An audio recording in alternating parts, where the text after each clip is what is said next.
In this video, we're going to go over how to factor quadratic expressions. So you probably already know what a quadratic expression is, and we're just going to look at various forms of quadratics that you may be required to factor for whatever reason.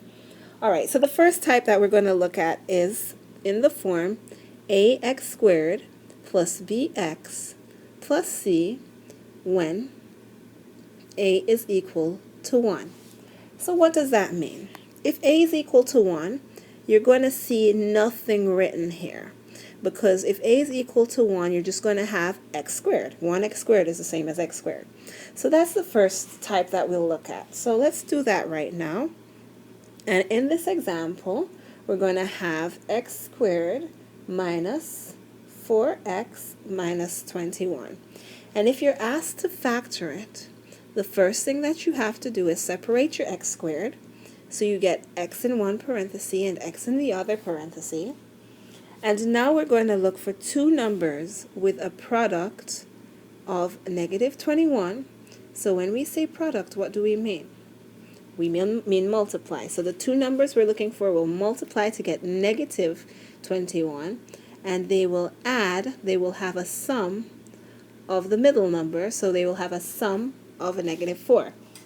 Now, if you're not sure how to, if you're overwhelmed by trying to find these factors, two numbers that multiply to negative 21 and add to get negative 4, it's easier to figure out that. And then from there, check which two numbers add to give you negative 4. So for example, off to the side, we can have 1 and 21. Of course, one of them would have to be negative. But there's no way for that to combine to give you 4. So we can try for the next factor of 21. Well, 2 is not a factor of 21, but 3 is. 3 goes with 7. And if you combine those in this way, so not that way, sorry, this way, then when you add those two numbers, you do get negative 4. So those are the two numbers that we're looking for. We have plus 3 and minus 7. So if you multiply that out to check, you should get what you were given originally, and we won't check right now because we have quite a few of these examples to go through. But that's how you factor something in this form. Let's move on to another type of example. So it is absolutely essential that you not only know how to take out a common factor, but you remember that you can take out a common factor when there is one. Sometimes these problems are just as easy as the one we just did, or easier, but you may forget to take out the common factor, and that can be the death of you. So always remember it's a possibility sometimes, though. Always remember that it's sometimes a possibility. All right, let's do it. So let's look at an example here. And in my example, we have 2x squared plus 12x plus 18. Now, this looks a lot harder because the a is not equal to 1. However, when you see that the a is not equal to 1, always check to see if there's a common factor. A number that can go into every term. In this case, there is, and it happens to be 2. So if we take our 2 and we put it on the outside, we can now divide everything in this expression by 2. So when you divide 2x squared by 2, you get x squared. Again, divide the next term by 2, and you get plus 6x. And finally, divide the next term by 2, and you get plus 9. But we're not done because this actually can be factored further.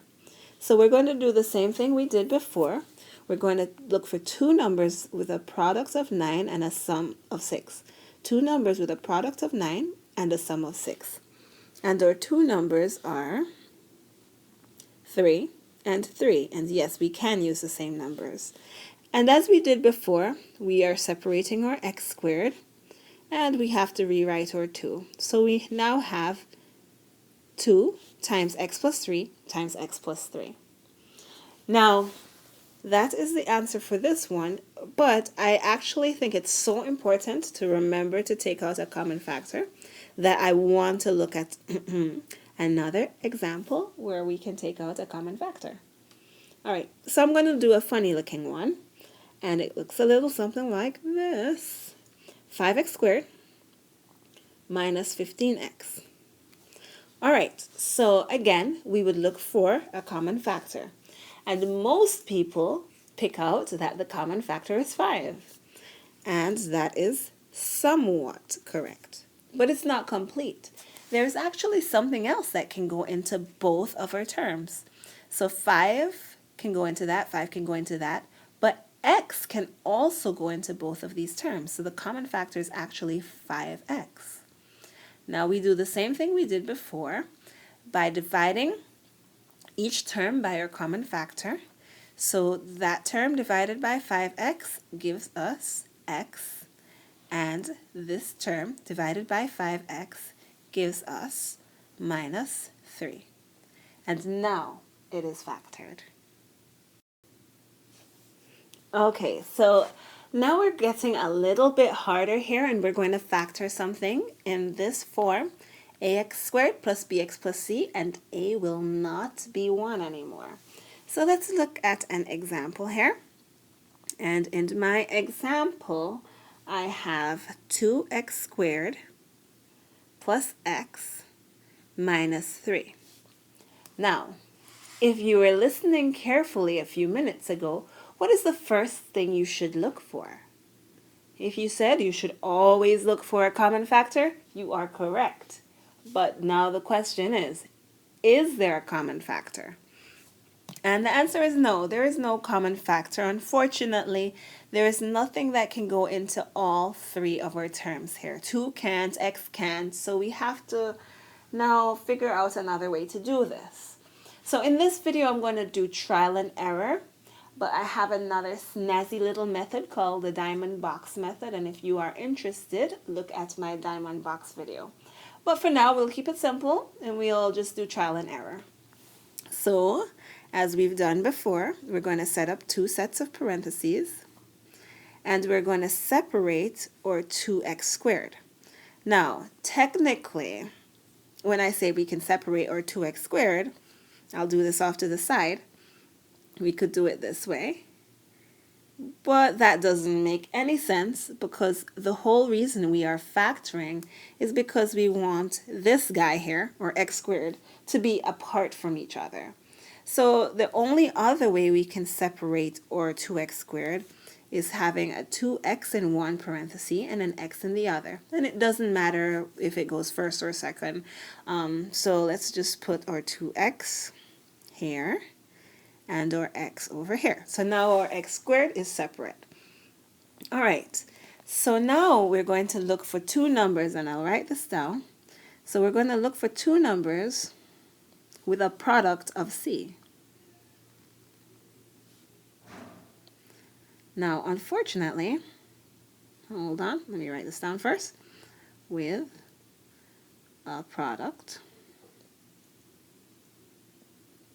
c. Now, unfortunately, we no longer are able to look for 2 numbers with a product of c and the sum of b. That 2 is messing us up. So we're really only looking for 2 numbers with a product of c, and we're going to have to try to see if it works.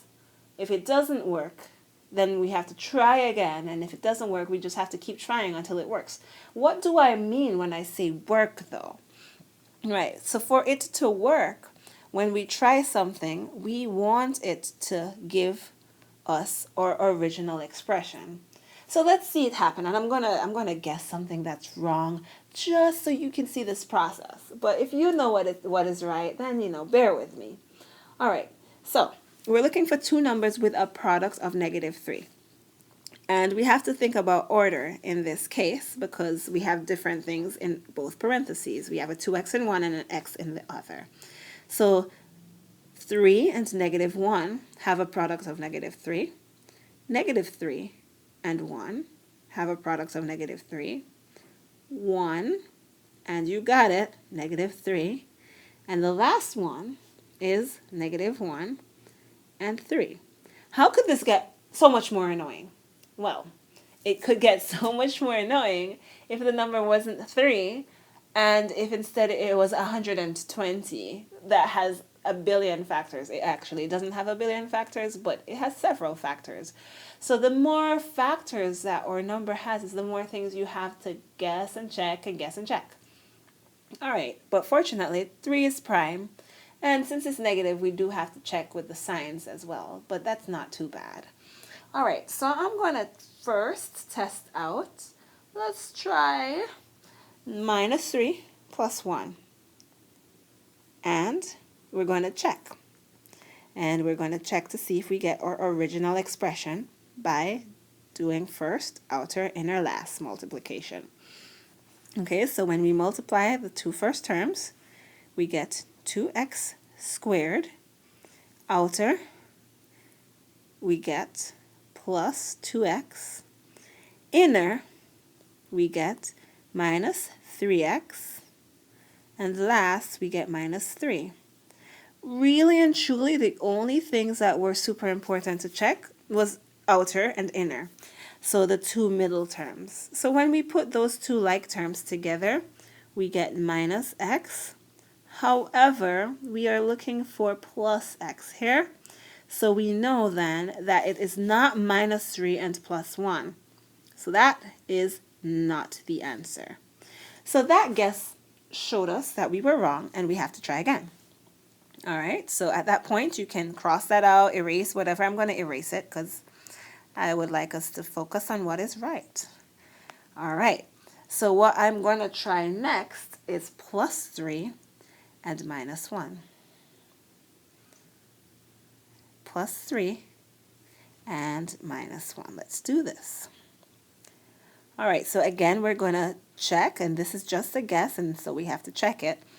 And then, as I just said, first, outer, inner, last to check, but the really and truly, only the outer and inner terms are important. The F and the L are not so important, so we won't even worry about those two.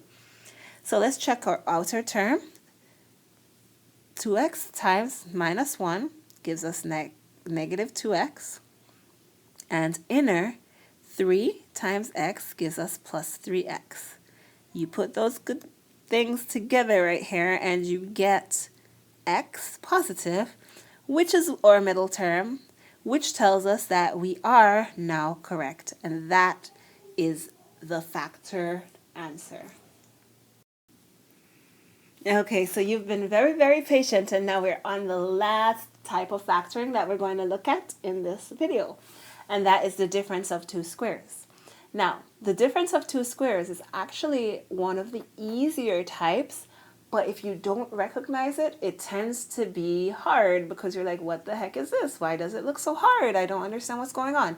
Okay, so let's look at an easy one first. So for example, we have x squared minus 81. Now, x squared minus 81, well, we have a perfect square here, and we also have a perfect square over here.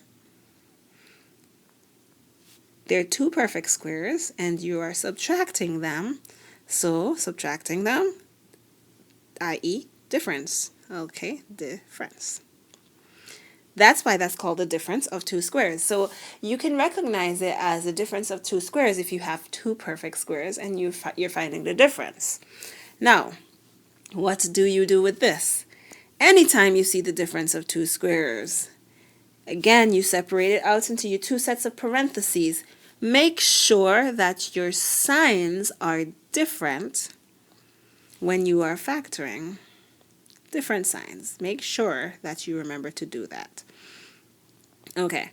Also, all you need to put inside the parentheses is the square root of each term. So x, because that's the square root of x squared, and in this case 9, because that's the square root of 81. And the same thing goes in the other one.